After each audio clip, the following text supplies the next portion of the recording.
pardonne moins à une femme de vieillir qu'à un homme.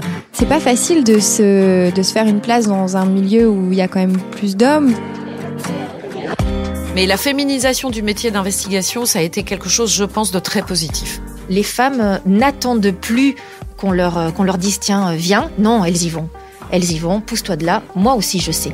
Je ne me positionne jamais comme une femme. En fin de compte, je me suis jamais posé la question de l'appartenance à un sexe. À la télévision, les femmes parlent 2 fois moins que les hommes. Alors qu'elles représentent 52% de la population française, elles ne sont que 38% à intervenir à l'antenne. Je suis Marie-Amélie Druenne, journaliste à Télé Loisirs. Tout au long de ma carrière, il y a des femmes qui m'ont inspirée et qui m'ont donné envie de suivre leur voie. Alors j'ai voulu les rencontrer et qu'elles me parlent de leur parcours et des embûches qu'elles ont dû surmonter dans le milieu de la télé, encore très masculin. La célèbre animatrice Sophie Davant m'a accueillie chez elle dans son appartement parisien. Un portrait de Romy Schneider posé sur une étagère, un palmier en or trônant dans le salon, des petites statuettes d'animaux ça et là. Pas de doute, nous sommes bien chez la présentatrice d'Affaires conclues, l'émission d'enchères qui cartonne depuis 2007. Celle qui a fait ses débuts en animant la météo de Télématin a depuis parcouru un sacré bout de chemin. Elle fête cette année ses 34 ans de télé et a encore plein de rêves et de projets. Elle se confie. Sophie Davant, bonjour. Bonjour. Je suis ravie de vous recevoir dans ce podcast. Dans votre livre, Ce qui nous lie, vous abordez un tas de sujets très divers, comme votre carrière, vos réussites, vos engagements. Il y a aussi les obstacles que vous avez dû surmonter. Autant de thématiques qui sont au cœur du podcast Femmes de télé. J'ai envie de dire un heureux hasard. Pourquoi est-ce que vous avez eu envie d'écrire ce livre et à ce moment-là ? Alors, moi, j'ai pas forcément eu envie de l'écrire, mais il se trouve que, comme je l'explique au début du livre, c'était le confinement et mon éditrice qui me courait après depuis 2 ans, à laquelle je répondais toujours que j'avais pas le temps, là, m'a dit, écoute, là, tu peux plus me dire que t'as pas le temps. Il se trouve que c'était une période où mes enfants n'étaient pas avec moi et où, effectivement, on a discuté avec elle du sujet, de ce qu'elle souhaitait, et on est tombé assez vite d'accord. Et puis, je m'y suis mise aussitôt. Et puis, une semaine après, elle m'a rappelé en me demandant si j'avais réfléchi, et j'avais déjà écrit 50 pages, je crois. Donc je lui ai lu et ça lui a plu et elle m'a dit continue. Et voilà, je m'y suis tenue. J'ai écrit ce livre pendant les 2 mois du premier confinement, travaillant tous les jours, 7 à 8 heures par jour. Je m'autorisais juste à aller me balader. Alors le titre, c'est Ce qui nous lie. Tout ce qui nous lie. Tout ce qui nous lie, pardon. Voilà. Tout En ce fait, qui elle nous m'a lie. demandé de réfléchir à ce qui constitue ma popularité, à ce lien que j'avais tissé avec les Français depuis plus de 30 ans. Et donc, qu'est-ce qui, dans ma personnalité, faisait écho en eux ? Qu'est-ce qu'ils retrouvent dans la leur ? Qu'est-ce qui les touche ? En quoi c'était important pour vous de signifier que vous étiez proche de vos téléspectateurs et de votre public ? Eh bien, parce que on me définit comme une animatrice populaire, je le vérifie avec les audiences, je le vérifie avec la longévité de mes émissions, donc ça veut dire qu'il n'y a pas de rejet, que les gens adhèrent. Donc voilà, tout simplement, ça signifie que je suis une personnalité populaire. Donc il y a quelque chose en moi qui les touche. Et puis j'ai toujours été dans la proximité, j'ai toujours fait des émissions où je recevais des personnes anonymes, que ce soit le Téléthon, que ce soit toute une histoire, que ce soit Affaires conclues. Donc voilà, je crois qu'il y a un vrai lien. Puis le fait que j'ai fait autant de quotidiennes, ils m'ont reçu chez eux au quotidien. Donc c'est comme s'ils avaient affaire à quelqu'un de leur famille ou à une vieille copine. Et c'est vrai que j'ai tendance parfois à souffrir de cette popularité parce qu'il y a plein de choses qui me sont interdites sous prétexte que je suis populaire. Des médias un peu branchés, des médias qui ont l'air de considérer cette notion comme quelque chose comme un handicap. Et justement, moi, je veux réhabiliter cette notion en estimant que c'est quand même un honneur d'être apprécié par le plus grand nombre. Et puis que populaire n'est pas forcément synonyme de grossier, de vulgaire. Il y a des gens qui ont été populaires avec élégance et je me revendique de cette lignée-là. J'ai longtemps souffert du côté la petite blonde sympathique et rieuse de la télé, un peu gaffeuse, etc. Et je crois que je leur ai prouvé autre chose depuis le temps et avec toutes les émissions que j'ai présentées. Donc je suis contente qu'ils aient accès à d'autres facettes de moi parce que je suis, c'est vrai, parfois superficielle et légère et déconneuse et avec une envie de rigoler, mais je suis aussi quelqu'un qui réfléchit, qui est souvent en introspection, qui aime les choses profondes. Donc voilà, je suis un mélange des deux. Vous dites souvent que vous avez eu un parcours de petit soldat. Pourquoi vous dites ça ? Parce que on m'a pas déroulé le tapis rouge. Moi, il y a des animatrices que je vois arriver aujourd'hui qui ont la chance d'accéder tout de suite à des émissions intéressantes, à plein d'émissions différentes. Ça va assez vite pour elles. Moi, j'ai gravi les échelons, j'ai fait mes preuves. C'est pas venu du jour au lendemain, même si j'ai pas à me plaindre des opportunités qu'on m'a proposées, mais je dirais que je ne suis vraiment reconnue que depuis peu finalement. Voilà, j'ai mis quand même pas mal d'années parce que je faisais des émissions le matin, à 10h du matin, donc ce qu'on appelle des fonds de grille. J'ai pas forcément eu accès au prime time. Ce qui est pas vrai d'ailleurs, parce que dès le début de ma carrière, j'ai fait Fort Boyard et la piste de Xapatan qui étaient déjà des prime time, et puis assez vite, j'ai présenté le Téléthon quand même dès 1997. Voilà, mais j'ai eu l'impression toujours de devoir prouver et que oui, des choses ne sont pas arrivées sur un plateau. Il a fallu que je prouve, que je tienne le rythme, que je sois au rendez-vous. Voilà. Est-ce qu'il y a eu des embûches plus difficiles à surmonter que d'autres au cours de votre carrière ? Bon, un parcours comme le mien, c'est pas tout rose, hein. Vous avez parfois affaire à des patrons qui vous apprécient moins, à des injustices. Moi, j'ai vécu tout ça. J'ai vécu des choses que je trouvais injustes, et bon, voilà, ça m'est arrivé plusieurs fois dans ma carrière. Après, j'ai toujours réussi à surmonter, à contourner, à revenir quand on avait arrêté l'une des émissions. Voilà, donc ça, on peut appeler ça de la chance.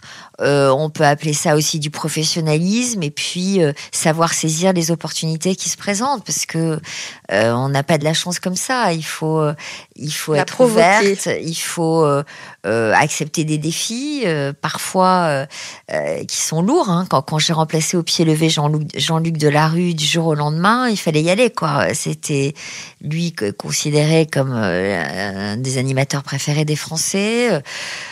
Le gendre idéal, il fallait y aller, et en plus présenter son émission. Donc voilà, je savais que je prendrais du plaisir à le faire et que je saurais le faire. Mais bon, il y a des moments, il faut foncer, quoi. Est-ce que vous diriez que ça a été plus difficile justement parce que vous êtes une femme ? Est-ce que vous avez senti ça à un moment, que ça allait être plus compliqué parce que simplement vous êtes une femme ? Non. Honnêtement, moi, j'ai pas vraiment senti ça. Je pense que je suis un peu une pionnière, que j'ai ouvert des voies, certainement, comme d'autres l'ont été avant moi. Moi, j'ai fait de la télé grâce à des femmes comme Christine Ockrent, Anne Sinclair, Michel Cotta avant elle. Par exemple, moi, j'ai été certainement une des premières animatrices d'émissions de divertissement, comme la piste de Xapatan, qui était à l'époque extrêmement novatrice, puisque c'est moi qui animais, avec des candidats mâles, entre guillemets, que je trimballais dans un gros 4x4. Donc oui, je pense que j'ai ouvert des voies, c'est sûr.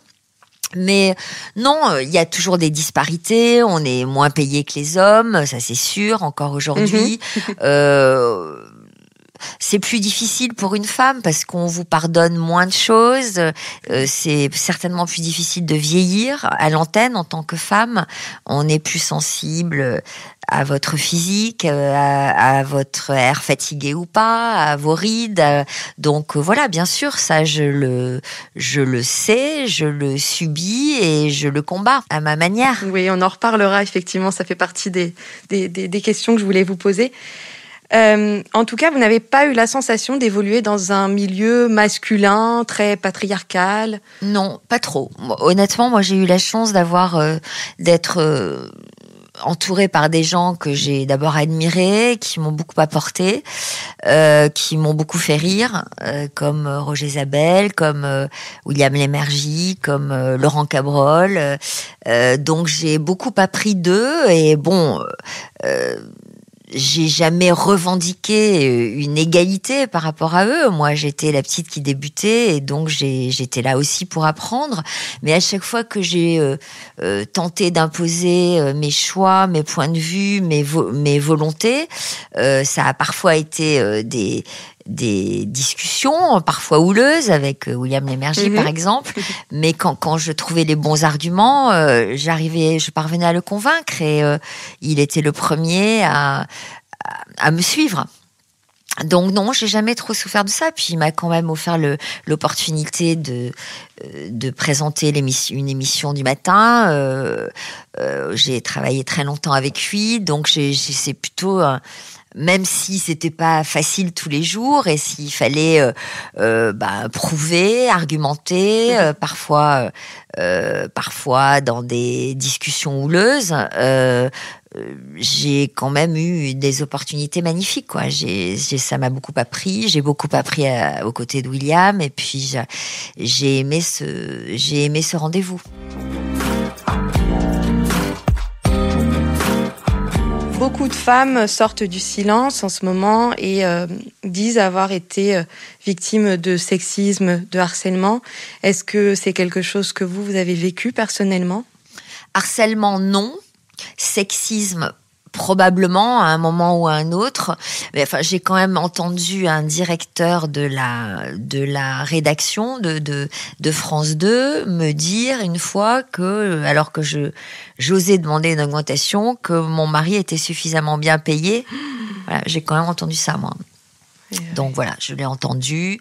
Ça m'avait choquée. Oui, je comprends, bien sûr. Aujourd'hui, je pense que c'est le genre de réflexion qu'on n'entendrait peut-être plus. Et qui ne passerait plus, fort heureusement. Le monde du journalisme sportif est aujourd'hui dans la lumière après le documentaire de Marie Portolano où des femmes témoignent des cas de harcèlement, de sexisme qu'elles ont subis.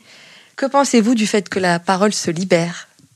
Bon, c'est une bonne chose, évidemment. Il était temps.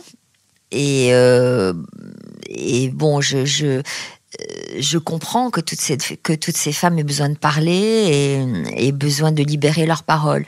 Après, je me méfie un peu des excès inverses, moi, de passer d'un excès à l'autre. Donc, moi, je suis évidemment pour que la parole se libère, mais je suis pas pour la chasse anti-mec à tout prix, etc. Ça me choque un peu. Je trouve que parfois, il y a des manières violentes d'agir et de s'exprimer qui, à moi, ne me conviennent pas.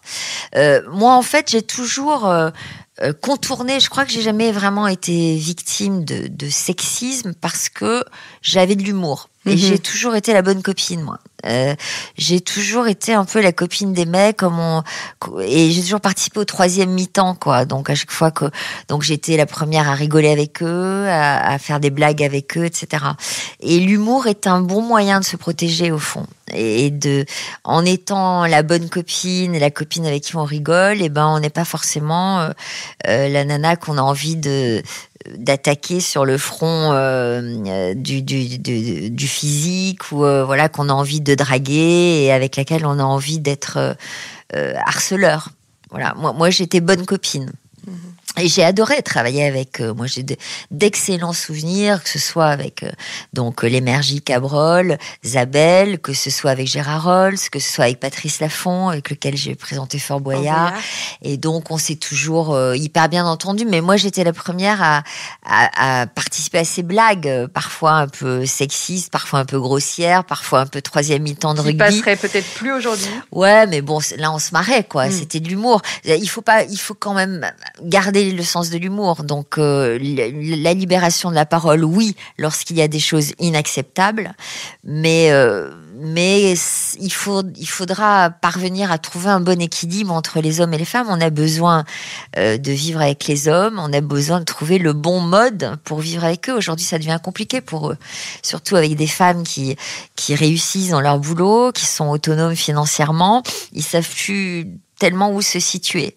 Donc moi, j'aime pas la position de la femme agressive qui fait de la chasse anti-mec, ça me choque. On va revenir à William Lémergie. Depuis le début de votre carrière, il y a des gens qui ont cru en vous, vous ont donné votre chance. Il fait partie de ces gens-là. Vous dites souvent qu'entre vous, c'était électrique, qui vous a fait pleurer. Est-ce que justement, ça vous a pas permis aussi de vous endurcir et d'affronter certaines situations J'ai tout appris avec lui. Je pense que j'avais une bonne base et il l'a repéré. On est devenu très vite... pas tout de suite, hein. On a mis du temps à s'apprivoiser, mais bon, comme on partait prendre un petit déjeuner à la fin de Télématin dans un bistrot où on mangeait des entrecôtes avec des frites et qu'on riait beaucoup à ce moment-là, donc on a appris à se connaître. Au départ, il m'impressionnait un peu. Je le trouvais froid et distant. Et bon, j'allais pas lui taper dans le dos. Surtout après Roger Zabel, il avait une attitude beaucoup plus distante. Et puis, on a sympathisé et on s'est rendu compte qu'on aimait les mêmes choses, qu'on riait pour les mêmes choses, qu'on était sensible aux mêmes choses. Voilà. Donc, on s'est découvert vraiment des affinités. Et je dirais qu'on a eu un rapport affectif tous les deux. C'est-à-dire que qui aime bien châtie bien, on le sait. Et il était très dur avec moi, très très exigeant. Parfois intransigeant, donc c'était pas toujours facile. Donc c'est vrai que j'ai appris à la fois à ne pas me laisser faire et à dire ce que je pensais, mais pour dire ce que je pensais, il fallait que je le convainque, donc il fallait que je trouve les arguments et voilà, c'est ça qui était intéressant. Après, quand il nous est arrivé de nous disputer, c'est arrivé assez souvent quand même. C'est quand même toujours moi qui revenais vers lui. C'est toujours, je le respectais et j'étais polie et consciente que il y avait une espèce de respect, je le considérais comme mon patron, mon aîné. Enfin voilà, c'est quand même, j'ai toujours gardé ce lien-là, enfin, ce qui ne nous empêche pas d'avoir un lien très très proche et amical, je dirais aujourd'hui presque familial. On a une relation étonnante quand même. Oui, ça a été un Pygmalion parce que il m'a appris à faire ce métier, il m'a transmis une manière de le faire avec une ligne éditoriale assez élégante. On faisait pas n'importe quoi avec n'importe qui, on choisissait nos invités, notre manière de les accueillir, de les interviewer. Donc j'ai appris, une manière de pratiquer un humour au 2e voire 3e degré qu'on partageait. Et puis après une certaine élégance d'être, une élégance vestimentaire. Tous les matins, il arrivait pour me critiquer. Et non, ça va pas. Et t'es jamais aussi bien qu'en bleu marine. Il y a trop d'imprimés. Donc c'était il y a des moments c'était un peu pénible, hein, mais je dois dire que il avait raison. La femme que vous êtes aujourd'hui, est-ce qu'elle est fière du parcours réalisé ? Alors moi, je suis quelqu'un quand même d'exigeant, avant tout envers moi-même, et j'ai toujours l'impression que je n'ai encore rien fait. Donc j'ai tendance toujours à me dire ça, à me dire que le meilleur reste à venir, d'une manière générale, dans tous les domaines de ma vie d'ailleurs, pas que professionnel. Donc je suis fière de la longévité. Voilà, je suis fière d'avoir su tenir contre vents et marées, me remettre en question et d'avoir su proposer des émissions qui durent, donc que les téléspectateurs appréciaient. Donc ça, c'est quand même une vraie fierté, et surtout dans la société d'aujourd'hui où c'est quand même une société un peu Kleenex, quoi. On prend, on jette. Alors effectivement, il y a eu la météo, les divertissements, les magazines de confession. Finalement, vous avez pu vous illustrer dans un tas de genres télévisuels différents. De quoi rêveriez-vous désormais aujourd'hui ? Quel est le projet qui vous ferait... J'aime beaucoup la culture, moi, et je trouve que ça reste encore trop une niche élitiste. Et j'adore Affaires conclues et les émissions qu'on propose parfois en deuxième partie de soirée, parce que justement, on est une émission grand public, mais qui permet aux téléspectateurs d'apprendre.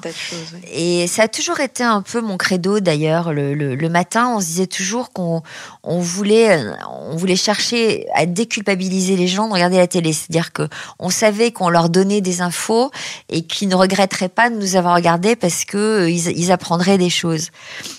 Et donc creuser un peu cette veine de culture accessible à tous. Donc c'est possible sur différents supports. Après, moi j'aime bien les interviews un peu intimes. Donc j'ai fait ça beaucoup avec des anonymes. Ça m'amuserait de le faire avec des personnalités.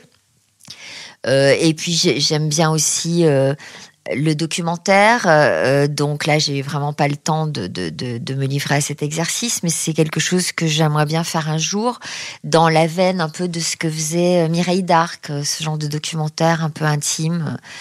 Voilà, quelques pistes. Une telle notoriété, forcément, ça apporte aussi son lot de critiques.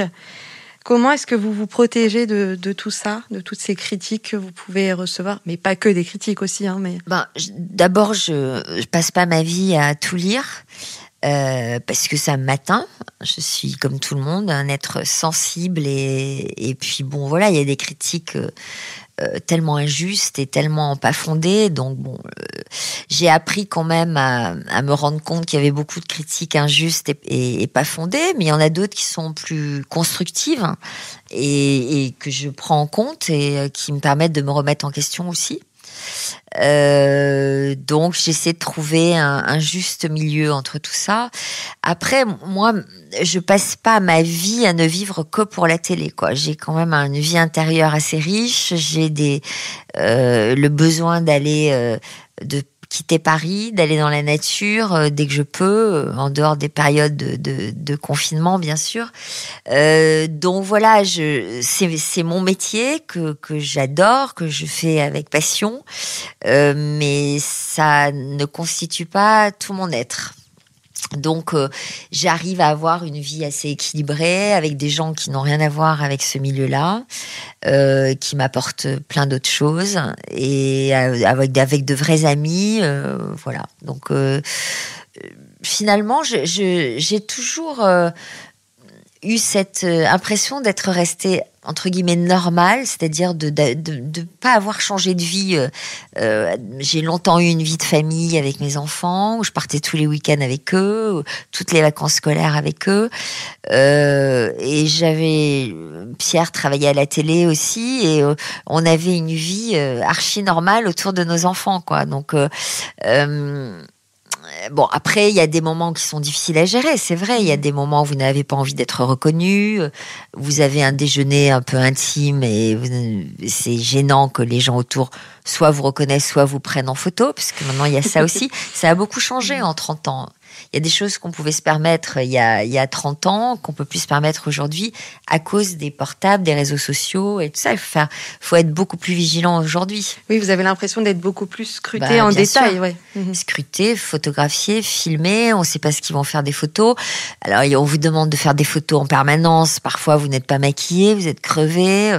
Et vous vous dites, mais ils vont faire quoi de cette photo? Donc, il m'arrive de refuser, mais après, les gens ne sont pas contents parce que je refuse. Donc, c'est forcément, elle n'est pas sympa. Elle a l'air plus sympa à la télé. Enfin bon, on est confronté à ce genre de situation tout le temps, oui, c'est sûr. Parmi les critiques que vous pouvez recevoir, c'est souvent les gens peuvent avoir de vous l'image d'une femme froide et hautaine. Pourquoi est-ce que vous inspirez ça alors que pendant des années vous avez été la confidente du petit écran? Je ne sais pas, ça m'étonne parce que j'ai tendance je reçois des gens de tous les milieux sociaux auxquels je m'intéresse forcément. Donc voilà, après on est debout toute la journée, je reçois 25 personnes. Il suffit d'une attitude, d'un mouvement pour que ce soit mal interprété ou scruté ou détaillé. Je comprends pas. Je trouve que ça fait partie des critiques assez injustes. est assez malveillante parce qu'il y a quand même pas mal de jalousie et de critiques. Moi, j'aime bien les critiques constructives. Quand on me dit, par exemple, pourquoi vous posez cette question-là, c'est gênant. Quand vous demandez à un téléspectateur ce qu'il va faire de la somme qu'il va gagner. C'est gênant, donc alors j'ai arrêté de le faire effectivement quand il s'agit d'une petite estimation, mais je trouve que c'est une info supplémentaire. Quand par exemple quelqu'un me dit je vends l'armoire de mon père et avec l'argent que j'obtiendrai, je vais inviter mes frères et sœurs et on fera un dîner à sa mémoire, je trouve que c'est une info émouvante et qui ajoute quelque chose. On va parler de votre équilibre entre votre vie professionnelle et votre vie personnelle. Vous êtes la maman de 2 enfants. Est-ce que vous avez dû mettre de côté à un certain moment de votre carrière vos prétentions professionnelles pour davantage vous consacrer à votre rôle de mère ? Oui. J'ai commencé ma carrière. Moi, je suis sortie très bien classée d'une école de journalisme. C'est moi qui ai obtenu le stage de fin d'année à Antenne 2 à l'époque. Je voulais être grand reporter ou Christine O'Crinte, et puis j'avais pas un rond pour rester à Paris. Après mon stage, on m'a proposé de présenter la météo. J'ai accepté de le faire parce que c'était un salaire tous les mois, que je pourrais prendre un appartement, etc. Et puis après, je me suis dit, le fait de faire la météo, ça me permet d'être sédentaire. Je pars pas au bout du monde et c'est peut-être pas mal pour faire des enfants. Donc j'ai un peu prolongé ce statut sans trop chercher à faire autre chose, bien que j'avais quand même d'autres cordes à mon arc à côté, puisque j'ai toujours fait autre chose en parallèle. Mais ça m'arrangeait quand même de pas partir courir des guerres à l'autre bout du monde, quoi. Donc j'y ai trouvé un intérêt dans ma vie personnelle. Et puis j'avais un mari qui prenait beaucoup de risques, qui se lassait toujours assez vite de ce qu'il faisait et qui remettait souvent tout en question. Donc moi j'avais tendance à border la voile derrière et à rester dans une position de sécurité. Donc ça correspondait à mon tempérament, parce que voilà, j'ai perdu ma mère à 20 ans, parce que j'avais pas une famille derrière qui me donnait de l'argent, qu'il fallait que je me débrouille, quoi. Donc quand vous vivez tout ça, ça crée des incertitudes, ça crée des inquiétudes. Et bon, j'avais tendance à avancer pas à pas sur un terrain sécurisé, quoi. Voilà. Donc pendant longtemps, c'est vrai que mon statut de salariée présentatrice de la météo, ça m'a bien arrangé pour avoir mes vacances scolaires, pour passer du temps avec mes enfants, pour avoir un emploi du temps assez prévu à l'avance, donc je pouvais m'organiser, voilà, ce qui n'est plus le cas aujourd'hui. Aujourd'hui, je fais tellement de trucs que j'ai pas de visibilité. C'est difficile de dire dans 3 mois, je partirai là, je ferai ça. Voilà, j'ai quand même parce que il y a toujours des choses qui s'ajoutent et il faut libérer son emploi du temps. Et j'avoue que je savoure aujourd'hui. Vous aimez ça aussi, oui, les imprévus, voilà. J'aime ça, mais ça correspond. C'est génial que ça m'arrive maintenant parce que je suis libre pour le faire, quoi. Et bon, c'est assez sympa. En tout cas, à aucun moment vous avez eu la sensation de devoir sacrifier votre vie perso pour votre vie professionnelle? Si, il y a plein de moments où on sacrifie la vie perso. Quand par exemple, pendant 21 ans, notamment dans les premières années, j'ai pas pu emmener mes enfants à l'école, quoi. J'étais tous les jours à l'antenne au moment où ils allaient à l'école. Donc c'était dur. J'ai longtemps eu une nounou chez moi qui s'en est occupée. Donc, quand mes enfants étaient petits, quand je rentrais, ils tournaient la tête, quoi, et ils me faisaient sentir que j'avais pas été là la journée. Donc, il y a des moments qui ont été douloureux comme ça, et donc je pouvais pas tout avoir. Donc, il faut faire la part des choses. Donc, j'ai vécu ça, bien sûr, comme toutes les femmes, tout en ayant la chance de pouvoir quand même faire un métier que j'aimais et d'avoir les moyens de m'offrir les services d'une nounou, ce qui n'est pas le cas de tout le monde. Bien sûr. Donc bon, mais bon, voilà. Et puis des moments difficiles où la presse people s'en mêle, ou se mêle de vos histoires, vous en invente, ou se mêle de celles qui existent, et ça fait parfois des ravages, hein. Ça provoque j'ai vécu ça, oui. J'ai vécu j'ai eu des amoureux qui se sont enfuis à cause de ça, oui, bien sûr. Qui se sont retrouvés à la une de journaux et qui n'aimaient pas ça, quoi. Ça se comprend. Donc, voilà, ça fait partie des inconvénients de la notoriété. Ils existent, ils sont là quand même. Et puis, le fait d'être sans arrêt jugé, critiqué, exposé, de devoir quand même faire attention à beaucoup de choses. Tout ce qu'on dit aussi, parfois. Tout ce qu'on dit, tout ce qu'on fait, tout ce qu'on est. C'est parfois un peu fatigant, mais c'est comme ça. Là, franchement, une fois que vous êtes dans le truc, il faut être à la hauteur, quoi. On va parler de... Après, moi, je suis compétitrice. J'ai toujours fait beaucoup de sport.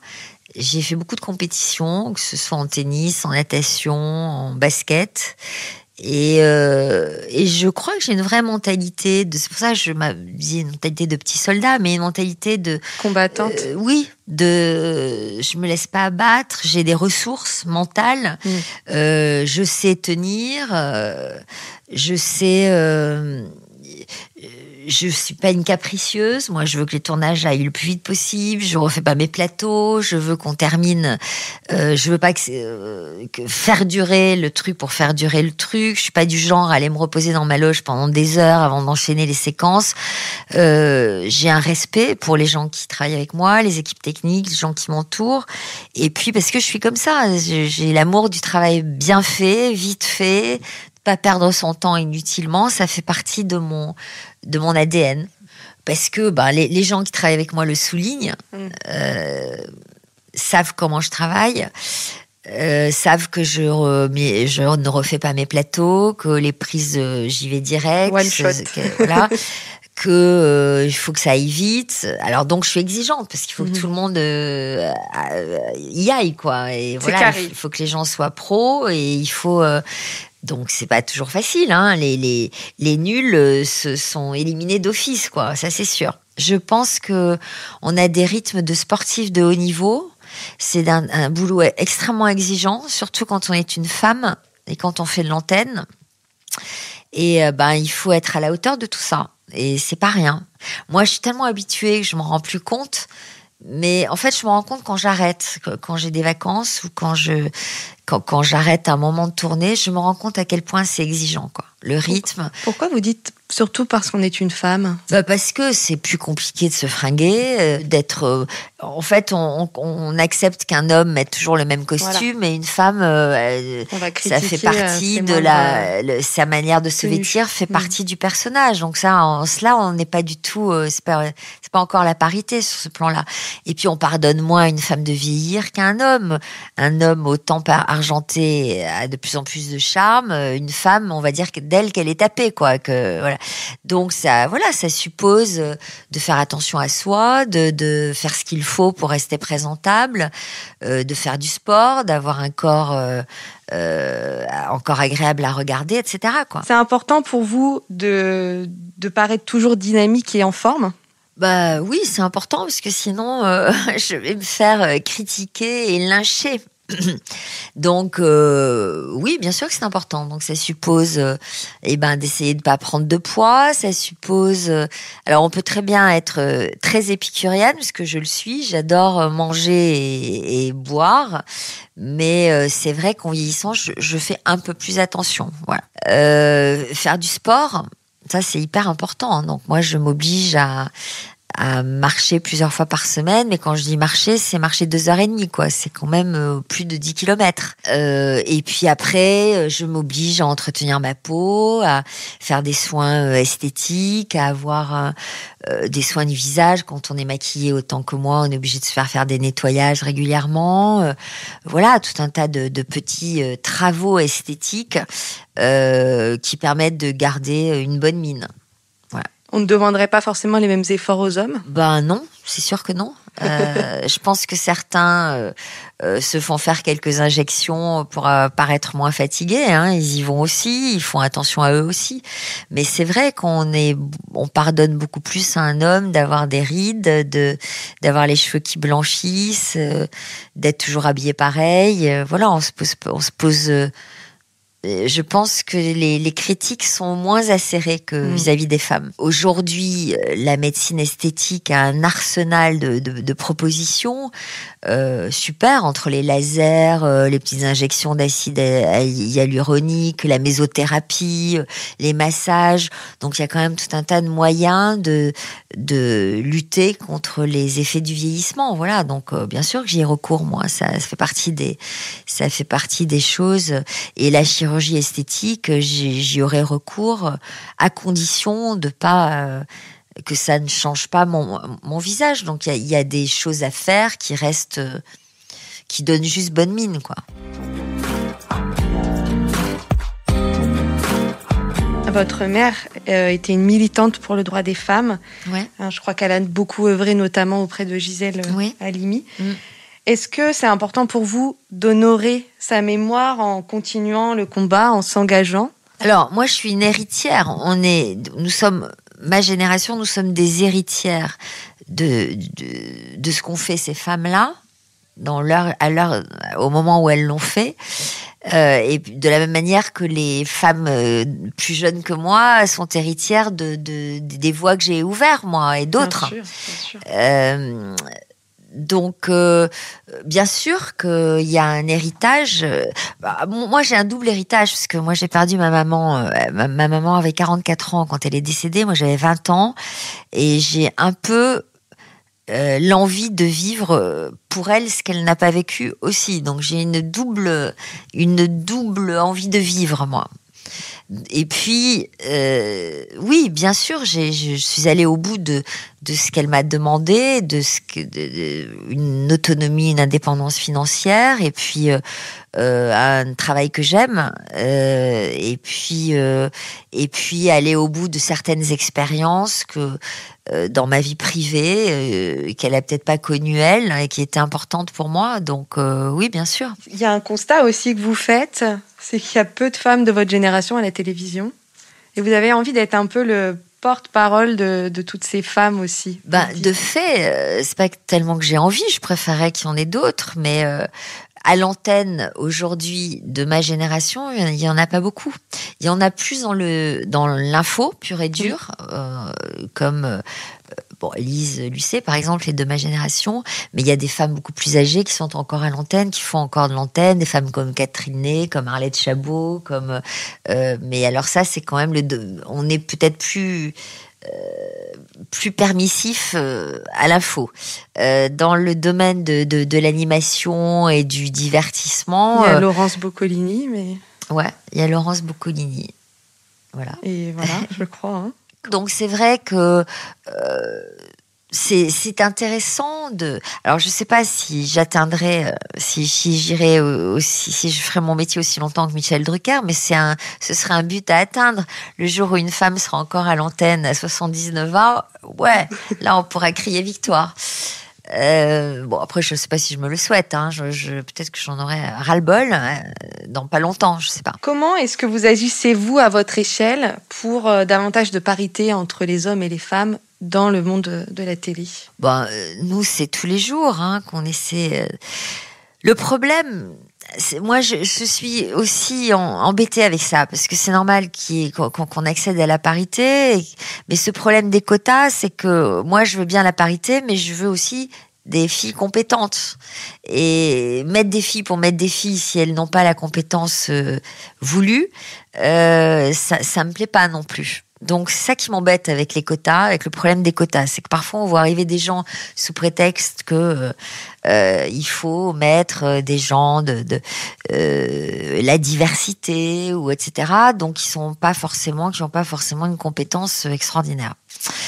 Donc voilà, maintenant que les femmes, nous par exemple, ça se traduit dans Affaires conclues, qu'on essaie d'avoir autant de commissaires-priseurs femmes que d'hommes, autant d'acheteuses femmes que d'hommes, etc. On y veille tous les jours. Il y a aussi les inégalités salariales, on en parlait au début, mais qui restent quand même bien présentes. Et vous-même, vous avez dû, j'imagine, batailler plus d'une fois pour... Alors déjà, il y a une histoire de mentalité, c'est que je trouve que nous, en tant que femmes, on a du mal à aller demander. Voilà. Moi, j'attendais toujours qu'on vienne me faire des compliments. Et alors, non seulement les compliments n'arrivent pas forcément, mais en plus, on vient pas vous proposer une augmentation comme ça. Et puis nous, on hiérarchise tellement les choses. Il y a tellement de choses dans une même journée qu'on a à gérer entre la vie familiale, les enfants, les soucis, des trucs matériels à gérer, d'organisation, de gestion et tout, que c'est pas ce qui arrive forcément en priorité. Donc, je pense qu'on souffre d'une inégalité aussi parce qu'on fait pas la démarche que les mecs trouvent finalement assez naturelle. Ils se posent moins de questions et ils ont peut-être plus d'ego sur ce plan-là, alors que nous, on relativise parce qu'on a d'autres choses en tête. Voilà, ça c'est ces histoires de nature aussi, d'éducation, de nature, d'héritage, de tout ça. Moi, je suis pas pour la parité absolue parce qu'on est quand même très différents, les hommes et les femmes, et on sera jamais égaux. On a des natures différentes, on a des aspirations différentes qu'il faut respecter, je crois. Voilà. Maintenant, que des femmes arrivent à des responsabilités, c'est une très bonne chose. Je pense que les femmes ont une manière de gérer et d'être responsables peut-être plus intéressante que les hommes parce elles ont peut-être une vision plus large et voilà, on en voit quand même beaucoup d'archi compétentes quoi, dont moi je suis très très admirative. On en vient à la conclusion. Il y a aussi ceux et celles qui veulent suivre votre chemin, pour qui vous êtes une source aussi d'inspiration. Qu'est-ce que vous avez envie de leur dire ? J'ai envie de leur dire que c'est difficile, c'est un métier difficile. Alors, il y a des tas de manières de le faire, ce métier. On n'est pas forcément obligé de faire de l'antenne, on peut faire des tas de choses passionnantes hors antenne. C'est un métier génial parce que quand on est curieux, comme je l'ai toujours été, eh bien aucune journée ne se ressemble et puis vous passez votre temps à faire des rencontres et à traiter de sujets intéressants quoi. Donc ça c'est formidable. Après c'est un métier exigeant parce que ça demande une rigueur. Alors, sur le fond, une rigueur journalistique, et puis des remises en question permanentes, et puis une exigence au quotidien qui n'est pas facile à gérer, quoi. Donc, c'est beaucoup de travail, beaucoup d'abnégation, beaucoup de.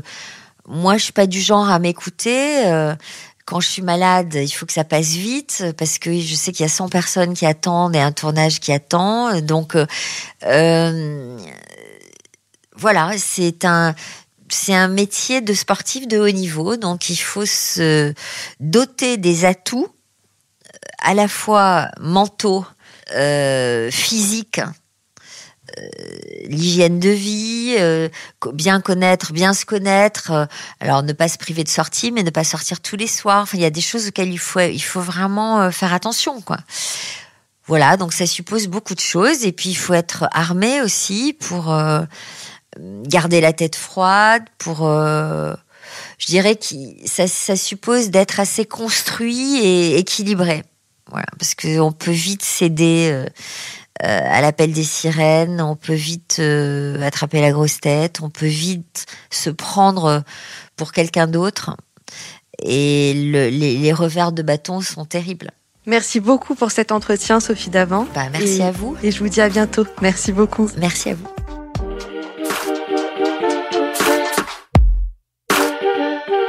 Et je rappelle que vous pouvez retrouver le podcast Femmes de télé sur Deezer, Spotify, Apple Podcasts et toutes les plateformes de podcast.